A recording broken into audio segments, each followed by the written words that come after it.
Okay, we are off to chapter 14 as we finish up obviously chapter 13 up in lab.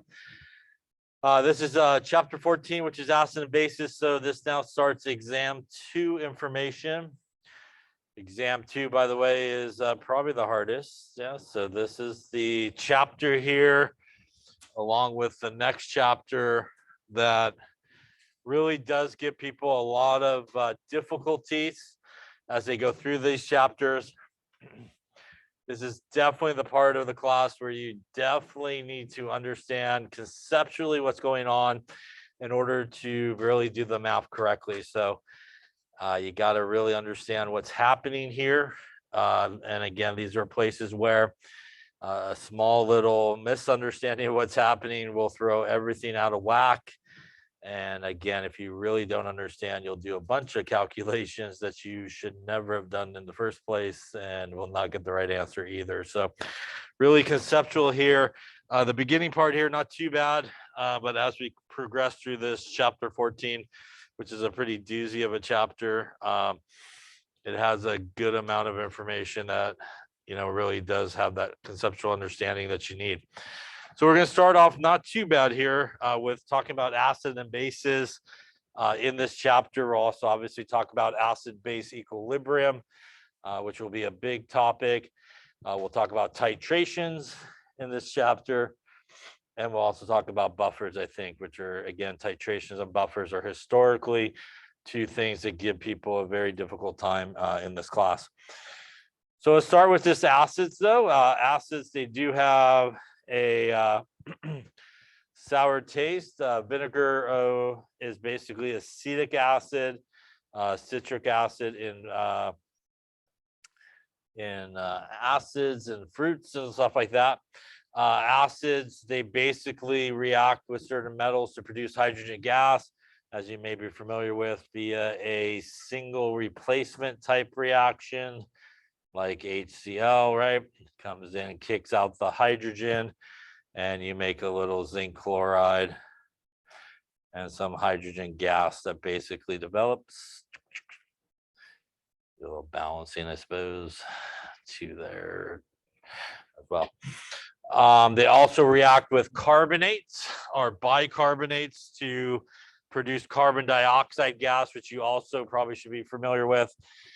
Those reactions, again, if you took something like hydrochloric acid, react it with a little sodium carbonate, do a little double displacement reaction happening, get you some sodium chloride and some carbonic acid. It is the carbonic acid that then will go through a decomposition reaction and produce water and our carbon dioxide gas here, right? So it's a double displacement reaction followed by a decomposition reaction that produces the CO2 gas. It's your Alka-Seltzer, right? Your plop plop fizz fizz, right? Those commercials. That's what's going on. When we talk about acids, just to make sure everybody is on the same page in terms of acids and nomenclature of acids, because you really should know how to name acids at this point, but just in case it's been a bit. Yeah. So the Cliff Note version of how you properly name acids is it's really all about oxygen. And if there is no oxygen involved, the acid starts with hydro something ic acid, like HCl. No oxygen would be hydrochloric acid, right? HBr, again, no oxygen involved, would be hydrobromic acid. By the way, the cation in each case for an acid is always the H+ ion, right? Is the cation. And really, obviously, the missing part here is the anion part, or the negatively charged ion that is present. Now, if you do have oxygen, it will contain, as you probably remember, one of your favorite things, those polyatomic ions. Yeah. And if you remember, the polyatomic ions usually end in either ate or ite. So if it does contain oxygen, it will end, the polyatomic ion ends in ate. The acid is something-ic acid, like HNO3. NO3 is nitrate, so this is nitric acid, right? H2SO4. SO4 is SO4 2 minus, which is sulfate. This is sulfuric acid, yeah. And obviously, if our polyatomic ion ends in ite, which I'll go maybe down this way. If it ends in ite, it is something OUS acid, like HNO2. NO2 is NO2 minus, which is nitrite. This would be nitrous acid. Yeah. Any questions on naming acids? That way you know what acid you're looking for rather than, that thing over there, that acid thing. Why do we put AQ here? AQ is aqueous, right? It's a water environment, and what makes something an acid is, as we will talk about, that ability right there to produce H plus free in the solution floating around. Because if we had like HCl, that was a gas, what would it be called? It would be called hydrogen chloride gas, yes? So in the aqueous state, it becomes an acid and is hydrochloric acid. Any questions on naming acids there?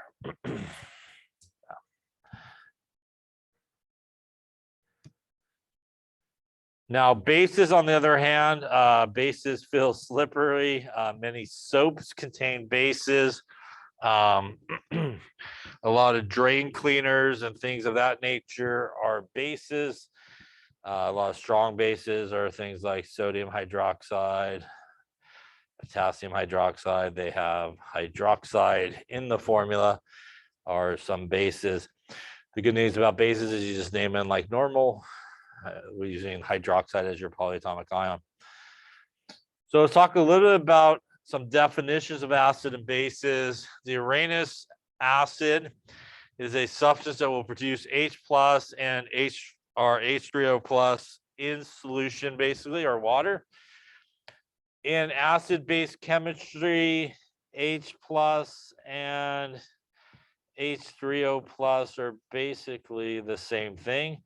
H3O plus is the hydronium ion, polyatomic ion.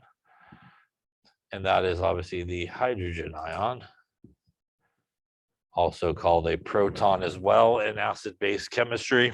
It is called a proton because hydrogen has how many protons? One. How many electrons? One. How many neutrons? None. Yes, so 0. So in order for it to become positive, it had to lose an electron, which leaves it just a proton. So H plus is sometimes referred to as a proton because of that.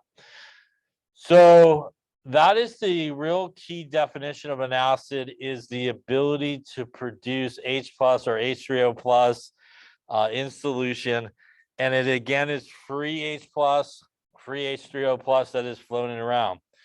Now, the difference between whether or not you get sort of H3O plus or H plus being sort of developed there in the equation really depends for acids how you write the equation.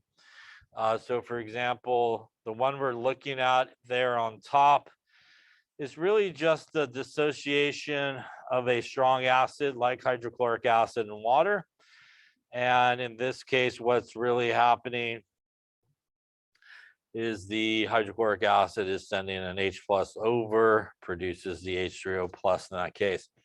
You can just as easily and correctly write the equation for what's going on here as simply HCl breaks apart into H plus and Cl minus. So these are really equivalent equations. On the bottom one, I chose not to include water, which is sometimes done for acids when it's really just sort of the acid going for a swim in water, basically. And obviously you produce H plus versus H3O plus, but they are basically equivalent to each other. They're really the acid part of the solution. Now, bases, on the other hand, have the ability to produce OH minus or hydroxide ions in solution. And once again here, able to produce hydroxide free in solution, not attached to anything. So free floating around hydroxide in a solution. Also a good demonstration that not all bases contain hydroxide, but something like ammonia is what's considered a weak base, as we'll talk about. It's able to basically take an H plus from the water and produce OH minus. So since it's able to produce OH minus, it is considered still a base. In this case, it's a weak base because it's got to do a little work to get the OH minus. And that would be different than if you took something that's a strong base, like sodium hydroxide. When it goes for a swim, it's a strong electrolyte, which means it will 100% break apart into its ions when it's in solution. So 100% of what you got going on is the sodium ion and the hydroxide ion. And obviously you will be creating, just by going for a swim, a bunch of hydroxide ions really quickly. And that's why it's considered a strong acid in that particular case, because it will just produce a lot of hydroxide very quickly, as opposed to NH3, which got to go find some water, do a little bit of reaction, and produce some hydroxide. These were sort of a good definition for acid and bases, except that he really did focus a lot on bases that contain hydroxide. So a more general sort of definition is the Bronsted-Lowry definition. I don't know why it gets left off this slide. Lowry. So the Bronsted-Lowry definition of an acid is something that will donate a proton. And once again, a proton is an H plus. Yeah. Why a Bronsted-Lowry base is one that will accept a proton. So in this situation here, what is happening is the water is actually going to send the H plus over. Because it does so, the water here is our acid. The NH3 will accept the H plus and it will become our base in this case. And the consequence of sort of the Bronsted-Lowry definition is that we do get some partners on the other side. And they're referred to as conjugate acids and conjugate bases. So in the case of the NH4 plus, this is the conjugate acid. And this would be the conjugate base. So the relationship of how these guys are related to each other is the base on one side is related to the conjugate acid on the other side. And the acid on one side is related to the conjugate base on the other side. The key relationship between those two is pretty much what I drew there. It is a difference of only one H plus. So in order for things to be an acid conjugate base pair or a base conjugate acid pair, the absolute only difference is one H plus. So if you got a difference of more than one H plus, those guys are not related to each other as acid conjugate base pairs. And obviously, if you have a difference of other elements as well, they are not related to each other. So looking between the base and the conjugate acid, the base to the conjugate acid ends up with one more H plus than it started with. And the acid to the conjugate base ends up with one less H plus. And it obviously is the H plus that is being transferred from one guy to the next here. Any questions on that there?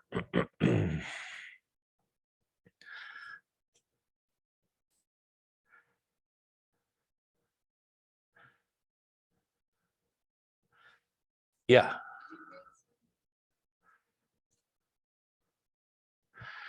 Yeah, so when we compare, for example, NH3, which is the base on one side of the arrow, to NH4 plus, which is the conjugate acid on the other side of the arrow, the only difference between this guy and this guy is 1H plus difference. And that would be the same thing for the acid. The only difference between the acid and its partner on the other side is also 1H plus difference. It'd just be one less H plus. Yeah. And because it's 1H plus difference, and really the reason why it's 1H plus difference is it is the acid that is donating that H plus over. So it's only going to donate one H plus at a time. And that gives us just the difference of one guy loses an H plus, the other one gains an H plus as it goes across. Other questions on that?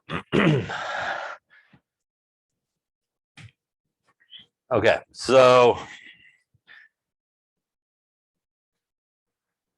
let us take a look here. See. All right, so for each of these, identify which pair would consist of a conjugate acid base pair. So which one would qualify as an acid conjugate base pair in this case? Okay, let's take a look. And before we do, just to go back really quick here to this, just so we're clear, when you are asked to identify perhaps a acid, a base, and a conjugate acid base, or a conjugate acid or a conjugate base, the regular old acid and bases are always found on the reactant side, and our conjugate guys are always found on the product side. So conjugate acid and base are always on the product side, and our just regular acid and bases are usually always on the reactant side. So now looking at these sort of combinations here, we're really looking for that 1H plus difference is really what we're looking for. So looking at the first one here, we have HCl and OCl minus. The difference is 1H plus, but there's also a difference of an oxygen as well. So because there's that extra oxygen that obviously hydrochloric acid doesn't have, this means that this hypochlorite is not a pair in this particular case. When we look at sulfuric acid here, H2SO4 and SO4 2 minus, the difference between these two is actually 2H pluses. Are those guys pairs? They are not a pair, even though they are semi-related to each other, but they are not technically a conjugate acid-base pair because it is more than one H plus. Our NH4 plus and our NH3, these two guys, the difference is one H plus. So I'm going to go with yes on that one, is a pair. H3O plus and OH minus. Once again, the difference here is pluses, which means they are not pairs. And obviously we have three, so that last guy would not be correct. Any questions on that? So you may be asking yourself, why is maybe H2SO4 and SO4 2 minus, why are they really not pairs? Other than the fact that it is more than one H plus, you should understand that actually the hydrogens in an acid that has the ability to lose more than one hydrogen, like sulfuric acid, which is known as a diprotic acid, meaning it has two hydrogens to give away, they actually do come off basically one at a time. So what happens when you have something like sulfuric acid is this.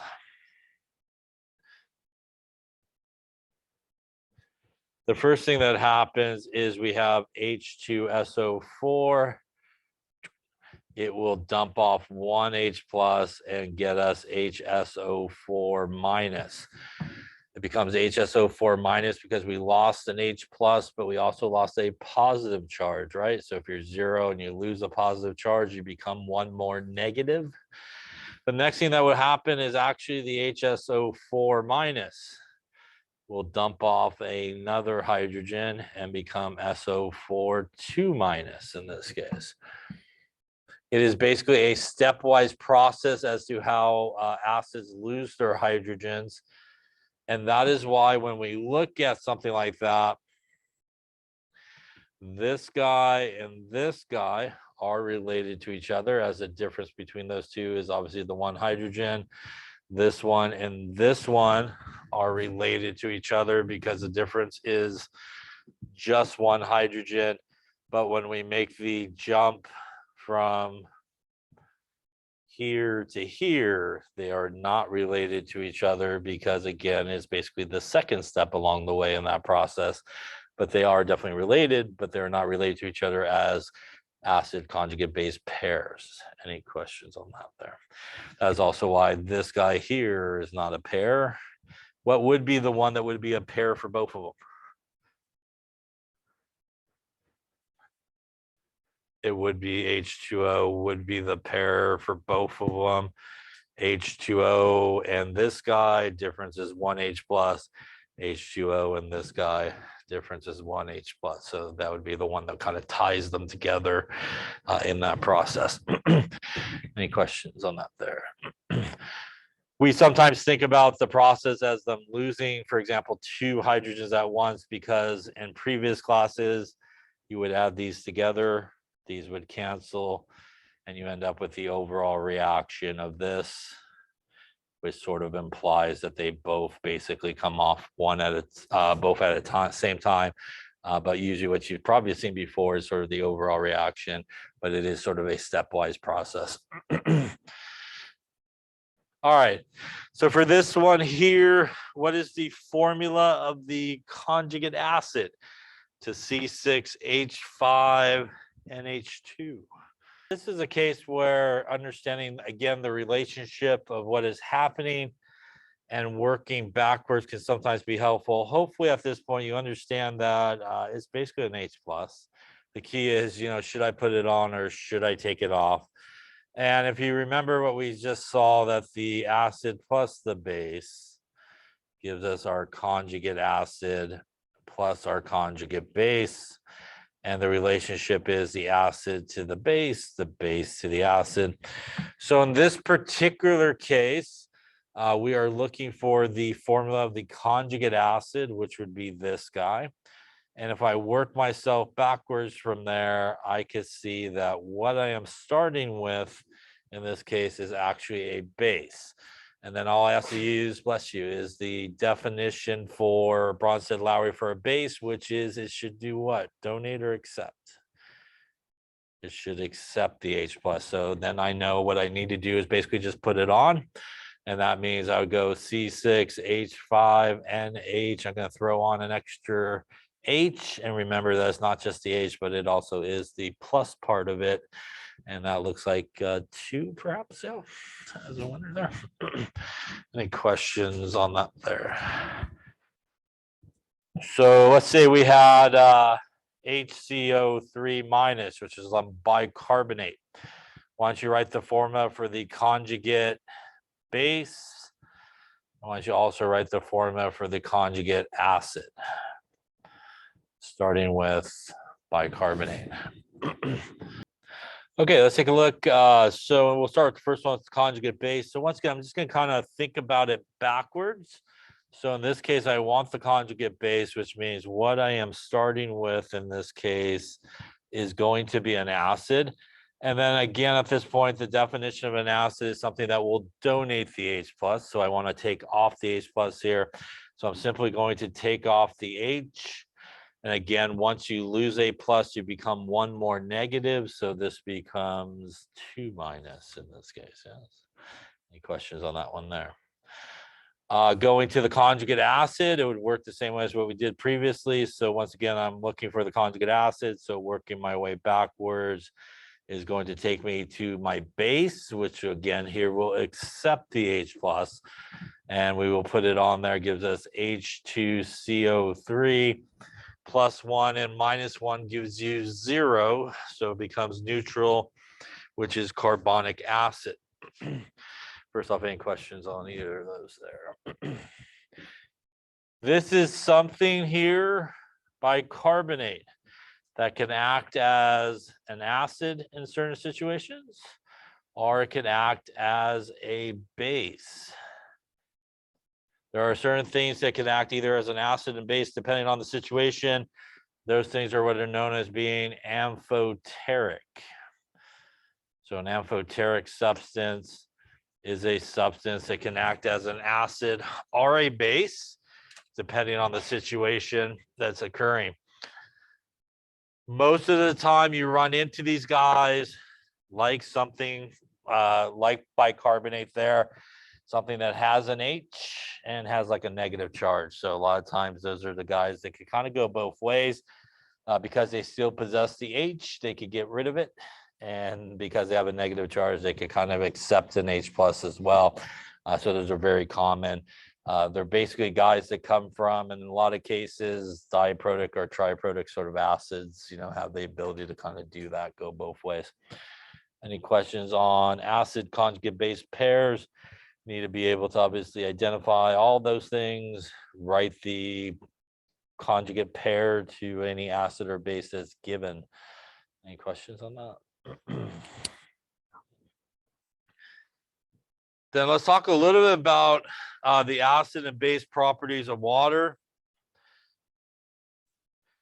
Water is interesting because, frankly, it can react with itself. It's also amphoteric. Water could act as an acid in certain situations. Water could act as a base in other situations, and that's how come water was the one that tied together OH minus and H3O plus. Now, if we look at this reaction, one water is acting as the acid, and one's water is acting as the base.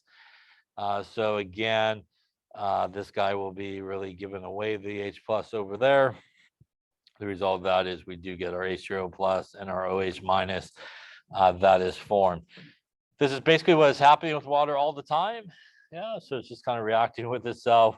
That means in addition to water in a like beaker, if you will, there's H plus or H3O plus floating around.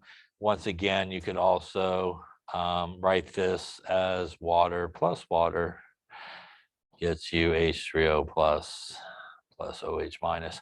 Once again, both of these things identical to each other in this case. So because water is an equilibrium, you can write an equilibrium constant for it. And the equilibrium constant for water is just like any other equilibrium constant, is going to be our products divided by our reactants, which if you do that gives you this expression right here. And as we've talked about previously, one thing that we do not include in the expression is pure liquids like water. So this basically goes away. And this gives us another equilibrium constant to add to our values of Kc and Kp. This is known as Kw for water, I'm assuming. And that is the concentration of H plus times the concentration of OH minus. And once again, you could substitute in there H3O plus and OH minus. So, either one. Now, if you take the concentration of H plus times concentration of OH minus at 25 degrees, because as we know, it does change with temperature, but in most cases, if you need the Kw value, this would be the number you would use, 1 times 10 to the minus 14. Unless they specifically say it's a different temperature, and they probably will give you a different Kw value to use. But in the lack of any of that other information, you can kind of think of it as a constant. Kw is equal to H plus times OH minus equals 1 times 10 to the minus 14. We could rearrange that equation and solve for H plus. It equals 1 times 10 to the minus 14 divided by the OH minus concentration. And the OH minus concentration would equal 1 times 10 to the minus 14 divided by the H plus concentration. H plus is like the acid part of the solution. OH minus is basically the base part of the solution. So if you know one or the other of the information, you could calculate the other, the H plus or the OH minus. And if you calculate it and the H plus concentration equals the OH minus concentration, which means they both will equal 1 times 10 to the minus 7 molar, you will have a neutral solution. If you calculate that the H plus, which is the acid part of the solution, is a larger number than the base part of a solution, the solution will be acidic. If you calculate that the OH minus concentration, which is the base part of the solution, is larger than the acid part of the solution, it will be basic. This is 100% the time where if you're using your calculator, you definitely want to make sure you are correctly using your exponent button, or you're going to be in a world of hurt through this chapter. Yes, so make sure that you use the actual exponent button, or you will find your answers just off a bit, which will be followed by a big X. Yes, so don't do that. So make sure definitely you know how to use your exponent button. All right. The good news is it's really the same calculation, regardless of whichever one you're given. And then you can obviously calculate the other part of it and determine if it's acidic, basic, or neutral. Any questions on that there? Okay. So why don't we try one here? What is the concentration of hydroxide in a hydrochloric acid solution whose hydrogen ion concentration is 1.3 molar? So see what you come up with here. Okay, so let's take a look. So once again, here we are going to use our Kw expression, which is the H plus concentration times the OH minus concentration equals 1 times 10 to the minus 14. By the way, you always have that number available to you, even though it's probably not going to be given in very many problems. So that's just a number that you should know. In this case here, we're going to, we have the H plus concentration. So we're going to solve for OH minus, or iron, OH minus. And again, it is the same calculation regardless of which one you got. And we're going to put our 1.3 down there. And we will end up with 1 exponent negative 14 divided by 1.3. Going to get us a 7.7 times 10 to the minus 15. Since this is a concentration, we do need a little molarity action happening there. We now want to compare our two concentrations. We want to compare the H plus concentration, which was given to us, and the OH minus concentration we just calculated. The one that is greater is the H plus concentration. Yeah, so the H plus concentration is greater, which means this should be a acidic solution. Yeah. Any questions on that? Again, just so we're clear, we are comparing this number to this number. Yeah, so those are the two numbers we're comparing. Any questions on that there? All right, so let's try another one here. I think in a solution where the H plus is 1.2 times 10 to the minus 6, what is the hydroxide concentration? And are we acidic, basic, or neutral at this point? Okay, so let's take a look here. So once again, we're going to use our Kw is equal to H plus OH minus 1 times 10 to the minus 14. In this case, we are looking for our OH minus. So OH minus would equal 1 times 10 to the minus 14 divided by our 1.2 times 10 to the minus 6. And if we do that using our exponent button, 1 exponent button negative 14 divided by 1.2 exponent button negative 6. Going to get us like an 8.3 times 10 to the minus 9 molar. Or if your calculator is not in scientific notation, a bunch of zeros and like an 8 at the very end, probably, yes, as well. That's okay. You just ran out of space. Any questions on that calculation there? Okay, so we now want to compare. So in this particular case, H plus versus OH minus. So once again, here we are comparing our OH minus concentration to our H plus concentration. Which one is larger? It is the H plus concentration, which is larger. Remember, when you have negative exponents, it is the smaller negative exponent that's actually the larger number, because to the -6 means we are going 6 places that way and putting zeros, right? To the -9 means we're going 9 places that way and putting zeros, which will make it a much smaller number, right? So sometimes people get a little confused on that. That means, again, this one would be acidic. Yeah. Any questions on that there? All right, so another really important way that we measure acidity is through the pH scale. And let's talk a little bit about the pH scale.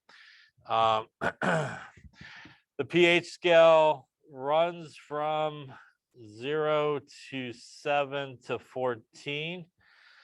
And less than 7 is acidic. Above 7 is basic. And technically speaking, 7 on the nose there is neutral. 7 is sort of your middle point. As you go from 7 towards 0, you're becoming more acidic. As you go from 7 towards 14, you're becoming more basic. Okay. To calculate the pH, we calculate the pH by taking minus the log of the H plus concentration. Once again, this is another equation where you can substitute in H3O plus. This is the same thing, so whichever way you like to do it.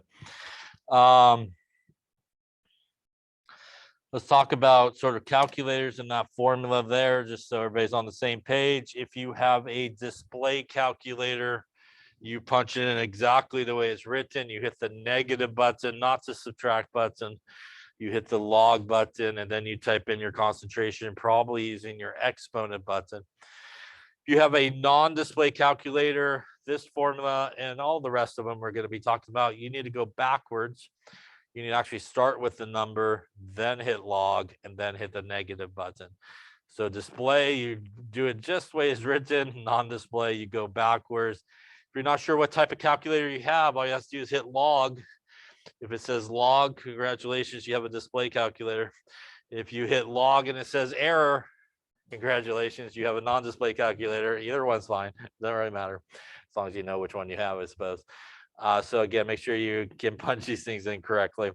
So it's a neutral solution when H plus and OH minus equal each other, which means that really the H plus concentration is 1 times 10 to the minus 7. Which means that the pH should be exactly 7. So for us, just to make it simple and easy, if it's 7 on the nose, it's neutral. If it's slightly above, it's slightly basic. If it's slightly below, it's slightly acidic. So that's how we will do it for neutral.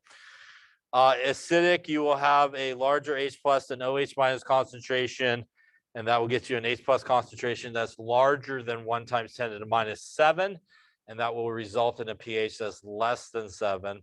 And if it's basic, our H plus concentration is going to be less than our OH minus concentration, which will again give you an H plus concentration less than 1 times 10 to the minus 7 and give you a pH above 7. By the way, an important relationship between H plus and OH minus is they are opposites of each other in solution. So if the H plus concentration increases, the OH minus concentration decreases, and vice versa. So obviously if the H plus concentration goes down, OH minus goes up. So they are opposites of each other. One goes up, the other goes down, and they sort of balance each other out that way. The lower the concentration of H plus in solution, free H plus, the higher the pH you would have. And that is because the lower the H plus, the higher the OH minus would be, and we would have a basic solution. And vice versa, if the H plus concentration was high, we would end up with a low pH. So once again here, higher H plus, less OH minus in solution. Any questions on that there? So let us talk about pH and sig figs and pH type numbers. The number of decimal places and a pH-like value will equal the number of significant figures in the concentration value. So however many sig figs you have in the concentration is how many decimal places you should have in your pH value. So let's take a look at one here and make sure. Let's say we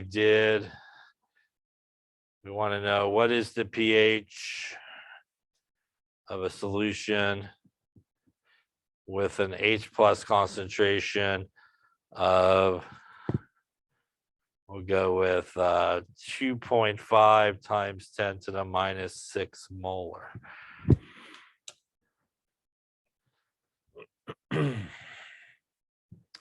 So give the answer to the correct number of sig figs and all that good stuff there. So first off, let's talk about the calculation here. We are going to use our pH is equal to minus the log of the H plus, which means minus the log of 2.5 times 10 to the minus 6. So once again, if you have a display calculator, negative log 2.5 exponent button, negative button is 6. If you have a non-display 2.5 exponent button, negative 6, hit the log button and then the negative button.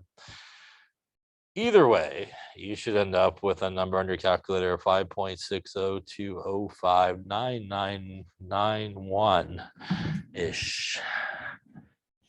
First off, any questions on how to get there to that number? Yeah. All right.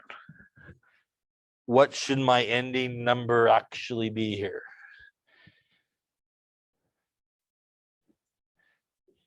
Should it be 5.6, 5.60, 5.602?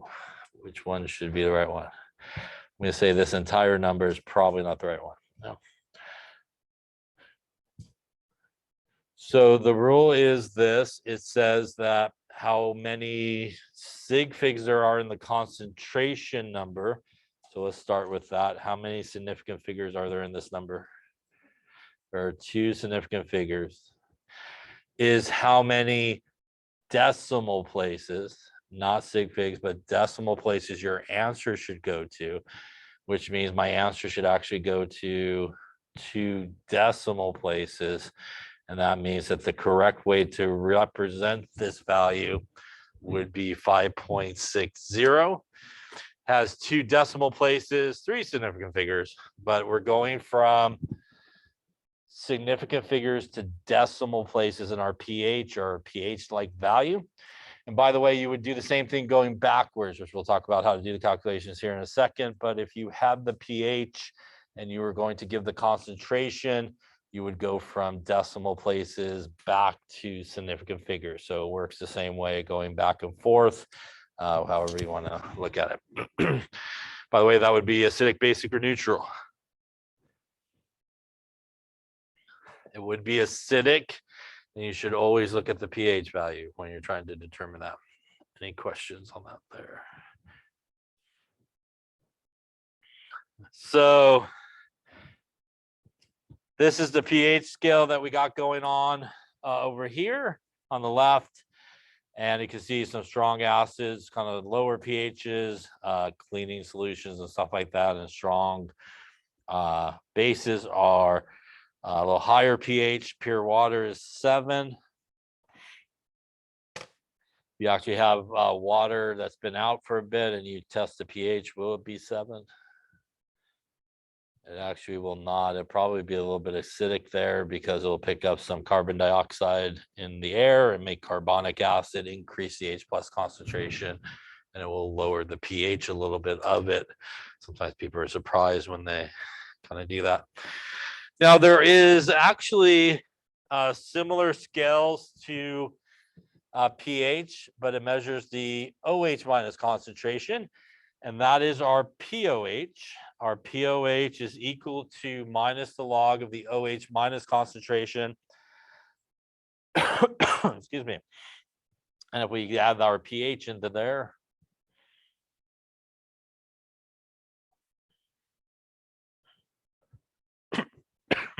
we have minus the log of our H plus concentration. And the nice relationship between pH and pOH is if you add them together, it gives you a value of 14. So sometimes you may be given the OH minus concentration, but want the pH. So this makes it a very easy way to get to the pH. You can just calculate the pOH and basically take 14 minus it, and it'll get you to the pH pretty easily. So our pH equation you need to know, our pOH equation you should know. You should know this equation. You should know our KW equation. It also allows you sometimes maybe not to have to use KW. And while we're at it here, let us add a couple other important things. And that is, if you have the pH value given to you, you could get the H plus concentration from it. So it tells you basically what you could get from it. pH, you could get the H plus.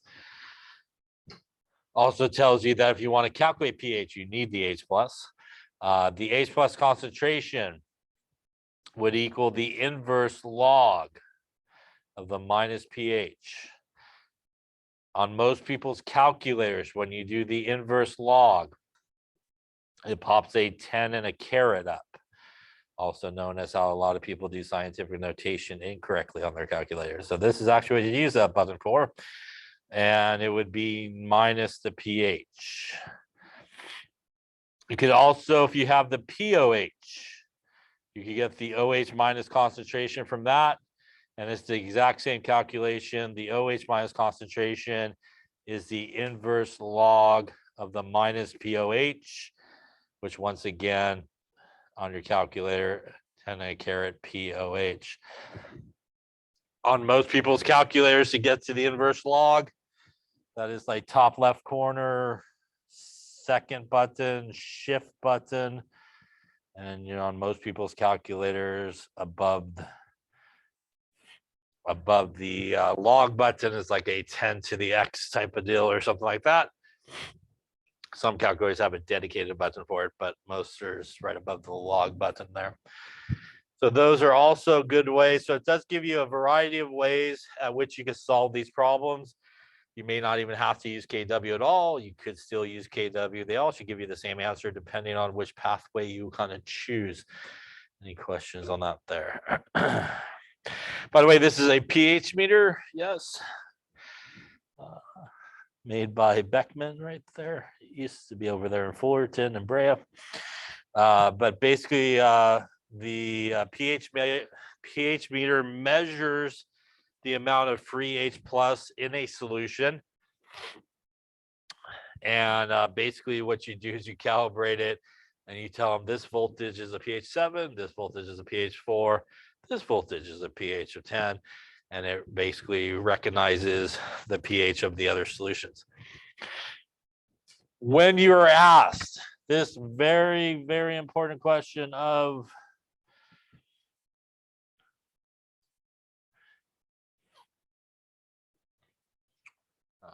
this way.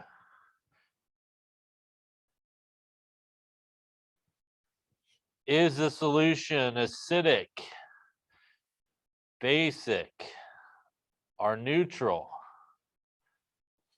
How many answers should there be? There should only be one, yes. And don't be the person that gives multiple answers to that. I've had people give for the same solution, it's acidic and also basic, at the same time. I never really had anybody give all three, but hey, there's still time left, I suppose. I'm still teaching, but nobody's ever said it's acidic, basic, and neutral at the same time. The reason why people sometimes will give both answers is they look at the pH and go, hey, it's less than 7, it's acidic. Then they look at the pOH and go, hey, it's more than 7, it's basic. So it's acidic and basic because they looked at both of those values. I would highly, highly recommend that the one value that you look at to help you determine is it acidic, basic, or neutral is only the pH, because for most people, that is the scale that they have in their head. The pOH scale runs opposite. So the pH scale goes 0, 7, 14. And again, this way is acidic. This way is basic. The pOH scale goes 0, 7, 14. This way is basic. This way is acidic. They are opposites of each other, which is why when you subtract 14, it works out nicely. So there should only be one answer. Most people have the pH scale in their head. I would recommend to always look at the pH value to make that determination so you don't screw it up and give the wrong answer. Any questions on that there? Yeah. Those are all those warnings, right? All right, so why don't we do this? Let's do the top one there. The pH of the rainwater is 4.82. Let's just calculate everything. Let's do the H plus like it says. Let's do the OH minus. Let's also do the pOH, and let's determine, is it acidic, basic, or neutral? And for the bottom one, let us calculate what it says, the pH, the pOH, the H plus concentration, and is it acidic, basic, or neutral? All right, so take a minute and work that one out. All right, let's take a look here, see if we're doing all right. So again, you got a few options as to where you could go first. For me, since we were given the pH, I'm just going to simply get the pOH from that. A reminder again, the pH plus the pOH is going to equal 14. That means that my pOH here will be 14 minus 4.82. And this is a 9.18 pOH. Since I also want the H plus concentration, I'm going to do that the H plus concentration is equal to the inverse log of the minus pH, which would be minus 4.82. Once again, when you punch on your calculator, most people's calculators will look something like that when you punch it in. And if you do that, minus 4.82, that is going to get me a 1.5 times 10 minus 5 molar. We do need concentration on that. At this point, you could use kW and 1 times 10 to minus 14 and divide it by that. Or you could do the same thing if you like for the OH minus, which would be the inverse log of the minus pOH, which again on your calculator, when you punch it in there, would look something probably like this, 9.18. And if we did that,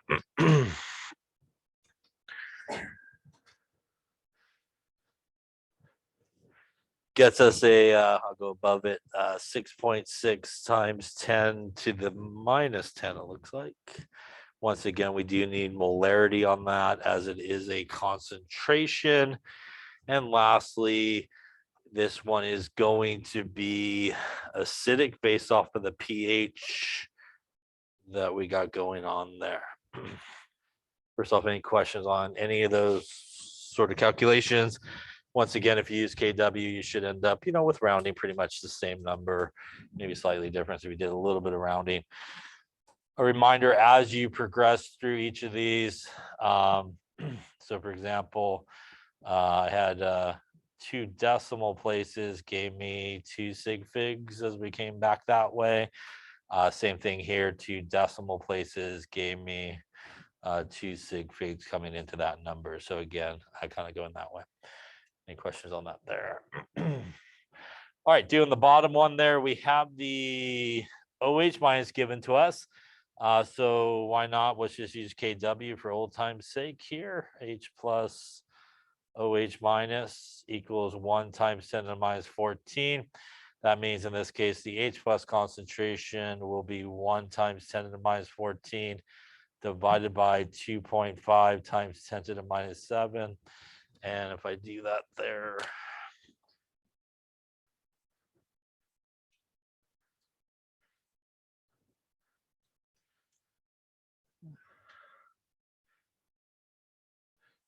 I get, I think something like 4 times 10 to the minus 8 molar, I think. In that case, let me just double check here.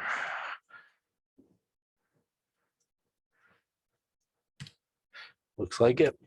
At this point, we could get our pH by taking minus the log of 4.0 times 10 to the minus 8. Oh, log action there. That looks like a 7.40 pH. We then can get the pOH by subtracting 14 minus 7.40. Since I took this path here, we'll go that way. It's like a 660 as our pOH. Once again, looking at our pH value here, that is slightly above 7, so that's going to be slightly basic. Yeah, in this case. You obviously, in this case, could have just straight up started with the pOH because you had the OH minus concentration given to you. And again, it obviously should give you pretty much the same answer if you pop that in there of 6.60. So again, alternate pathway, get the pOH first, then you can subtract 14, get the pH, and then get your H plus using KW or inverse log it, whatever way you want to do it. Once again, they all should kind of get you the same spot when it's said and done. Once again, in terms of sort of sig figs and all those good things, once again, we have 2 significant figures in our concentration. That should get us to 2 decimal places, basically, into these guys as we went from concentration to sig figs there, or decimals. Any questions on any of that there? All right. Let's try one more here. An environmental chemist obtains a sample of rainwater. H plus is 3.5 times 10 to the minus 6. Let us calculate everything it asks for there and see what we end up with.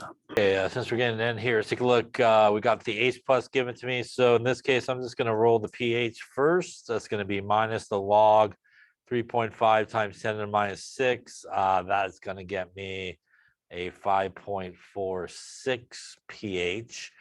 And since I have the pH, I'm then going to take basically 14 minus it to get my pOH, which if I do that will get me 854 as my pOH. And at this point, the OH minus can be found one of 2 ways, but we'll do OH minus equals the inverse log of the minus pOH. So again, on your calculator, that will probably look something like this when you pop it in there.